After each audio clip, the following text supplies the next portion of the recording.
Alright guys, got a new engine mount. This was, I found this one off of Amazon, of course. It's made by Brown Dog. I guess that's all they do is motor mounts. I was reading good reviews on this. Packaging looks really good. Pretty solid packaging. Comes with mounting hardware. And then two motor mounts. I went with the 1-inch taller motor mounts on this,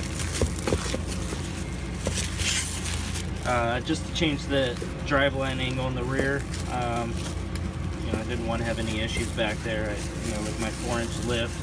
I do have the transmission drop.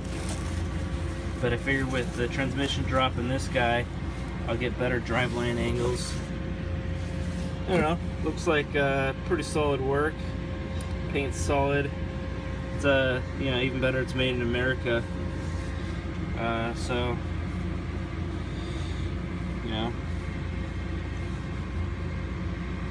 Pretty solid. So stay with me and we'll get those installed here shortly. We're going to be doing the 1-inch motor mount lift with Brown Dog.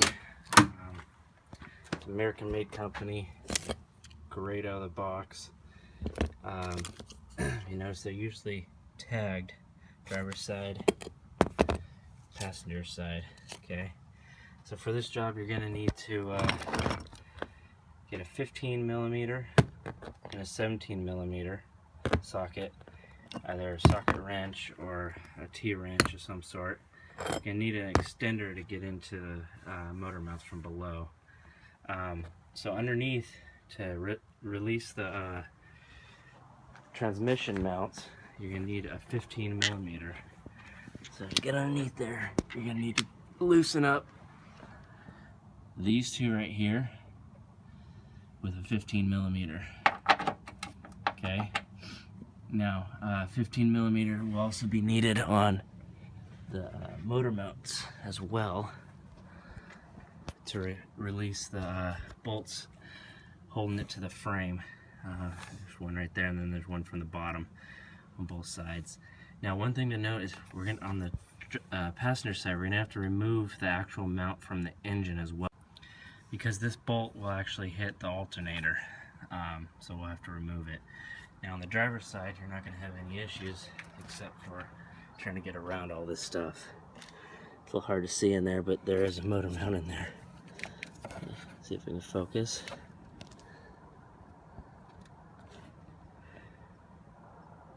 Anyways, it is down here on the frame. This side is actually easier to get to. There's same thing on the other side. There'd be two bolts, one on top, one on bottom. Okay, so let's get started. Alright, so now that we got these guys loose, leave the bolts on just so those threads don't come out the top. You're going to want to put a bell housing support right on the edge here. Don't go to the oil pan because that will actually dent the oil pan, but just go directly to the bell housing here. I like to use a jack stand that actually has a jack on it, so that I don't have to have a floor jack underneath here as well. So let's go ahead and get it tight right for now. You don't have to jack it up anymore than you need to until you get the bolts loose. One thing you have to do before you start lifting anything is make sure you get these 4 bolts loose off of the fan shroud. The reason being is because you're going to be lifting the engine 1 inch and you don't want this thing hitting the fan shroud. So you're going to have to take 2 on this side, 2 on that side. And the sizes of those are 7/16. Let's go ahead and cut off about 2 inches of this shroud. What I wound up using on that was a handsaw.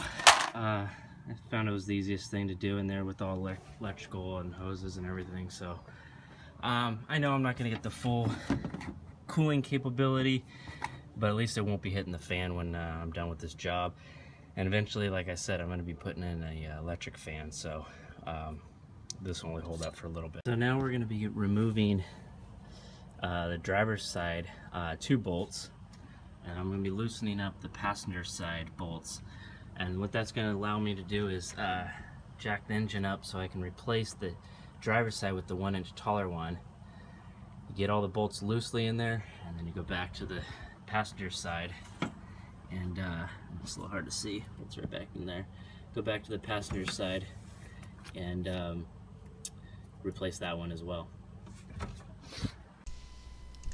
Alright guys, so you're going to have to remove those 2 bolts on the left and then that 3rd bolt on the right. The 2 on the left are 15 millimeter and the one on the right is 9/16. Alright guys, so in order to get to the driver's side, you're going to need to remove the air cleaner box. That'll allow for a little more access to the bolts.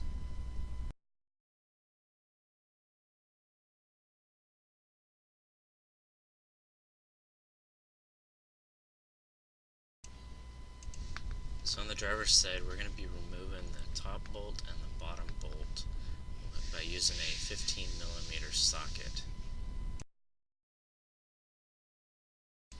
On the passenger side bottom bolt, it actually is a 3/4 inch bolt, and you'll see later in the video why it's a 3/4 inch bolt. There's actually a second plate that's mounted on the bottom of the motor mount.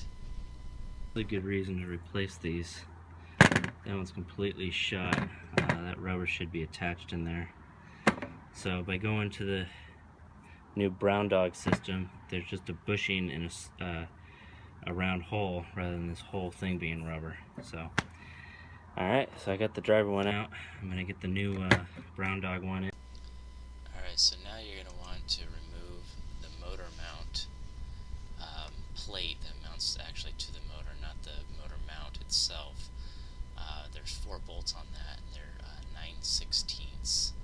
You're going to need a socket for 2 of them, and then open and wrench for the other 2. So after I removed all 4 bolts, I didn't actually show you how to remove the plate because it was kind of hard to video.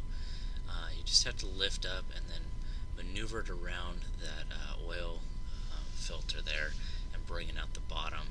It actually came out really easy, surprisingly, with the amount of space you actually have there. When you go to remove the motor mount from the bracket, you're going to want to remember the orientation that it goes on, so that when you replace with the new bracket, it's in the same orientation as it was before, because you don't want to have to slide it back in the vehicle and have it in the wrong orientation. Now, this kit comes with 10 washers to make up that gap on both sides of the new Brown Dog.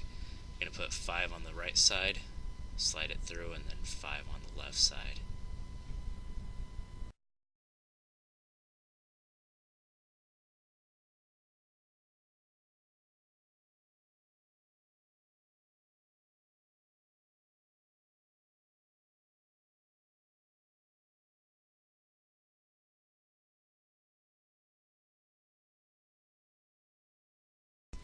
After you get the new Brown Dog motor mount installed on the motor bracket, you're going to want to tighten the bolt down just snug, but not completely tight, because you want to be able to swing the motor mount around so you can get it back in the engine bay.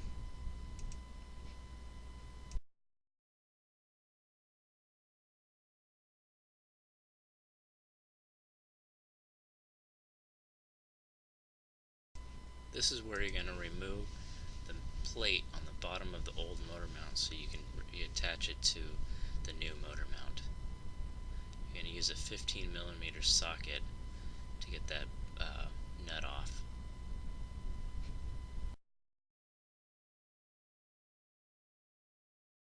So you're going to want to torque the 2 motor mount bolts down to 40 foot-pounds. Thanks for watching, guys. Please like and subscribe and leave your comments down below.